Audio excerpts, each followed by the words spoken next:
The clock to type 1 diabetes starts when these multiple antibodies develop. Everybody develops type 1 diabetes, and there is no way of return.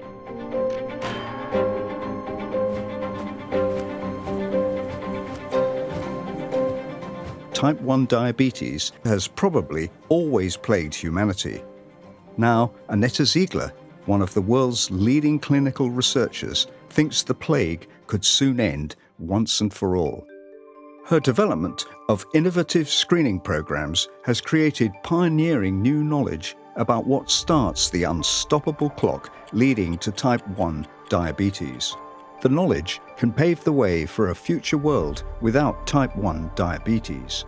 For her outstanding contributions to personalized prevention in children at risk of type 1 diabetes, she is receiving the EASD Novo Nordisk Foundation Diabetes Prize for Excellence. My uncle had type 1 diabetes, and I remember that very well. He was actually born in the year when insulin was discovered. And then in the military, when he had to go to the war, he was diagnosed with type 1 diabetes. And in fact, it saved his life because he did not have to work as a soldier and be part of the war. But then the disease still caused complications, and he passed away quite early. So I think it was probably one driving part to go into that direction. Anette Ziegler received her license to practice medicine in Munich in 1984. A research grant then took her to the Joslin Diabetes Center at Harvard University, where she joined diabetes pioneer George S. Eisenbach, who was the first to define type 1 diabetes as a chronic autoimmune disease. This inspired her to understand how type 1 occurs. George was always having this model about how the disease started, and I thought, how can we really test that in a human? And the only possibility is to follow someone from birth to see when it all started. And so when I came back from the Joslin, I started this study where we followed children from birth to see when they developed this autoimmune disease.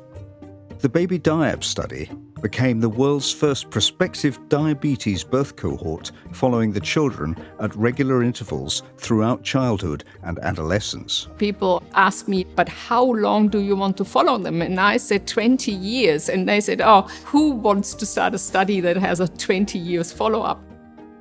This provided an important tool to understand susceptibility to developing autoimmunity and type 1 diabetes. We saw that the antibodies to insulin are so important in this early period that many children develop these antibodies first. And this was a bit of a game changer because there were many others who thought that there were other antibodies that are the most important. Insulin was now not only the savior of type 1 diabetes. Its presence also appeared to be an important autoimmune target, a main reason why the disease developed. The second was that we saw that the early period was a crucial fertile period for this autoimmunity to start, really with a peak incidence at around 1 to 2 years of age. It was important to follow the children for a longer period because it was not clear, is there a second peak maybe later on?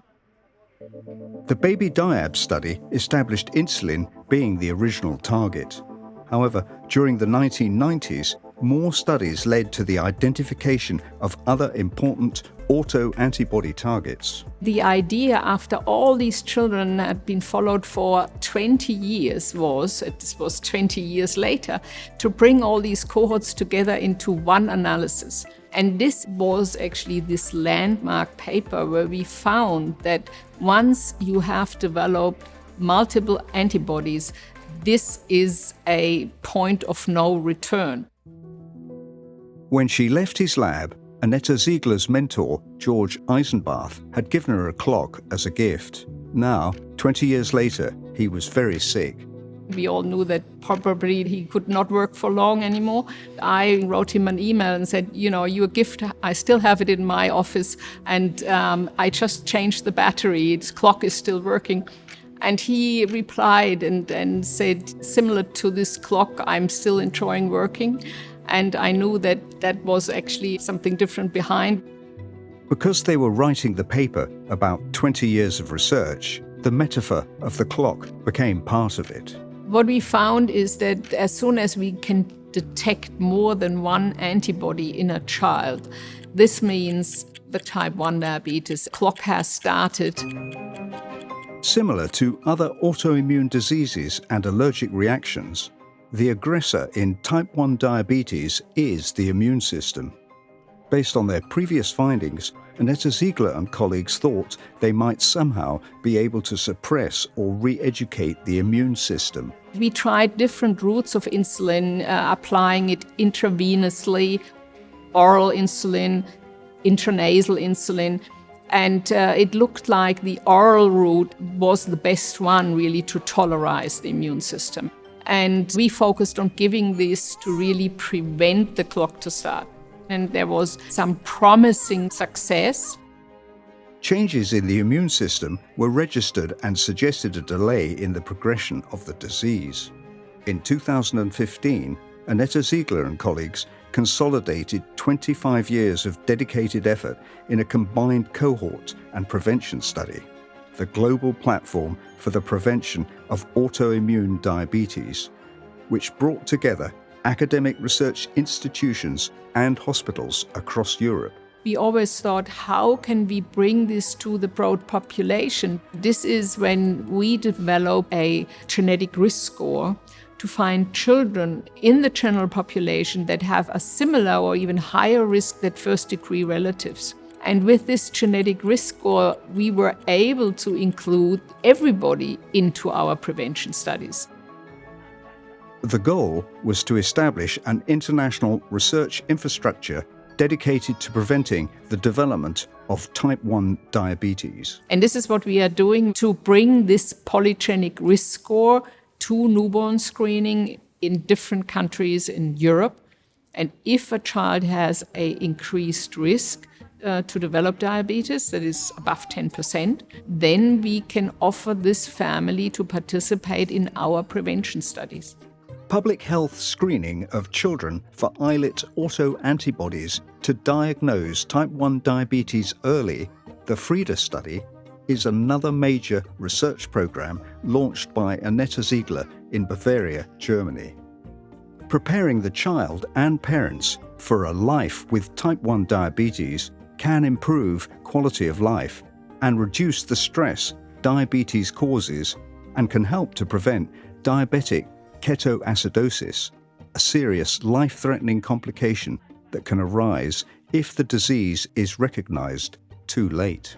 I think it is important that we can tell families that the child will develop type 1 diabetes and we can now diagnose diabetes earlier, prevent complications at diabetes onset and make it just a much smoother start of a disease than when there is intensive care treatment required or other really acute complications of diabetes onset. This is why I started this population screening as a model.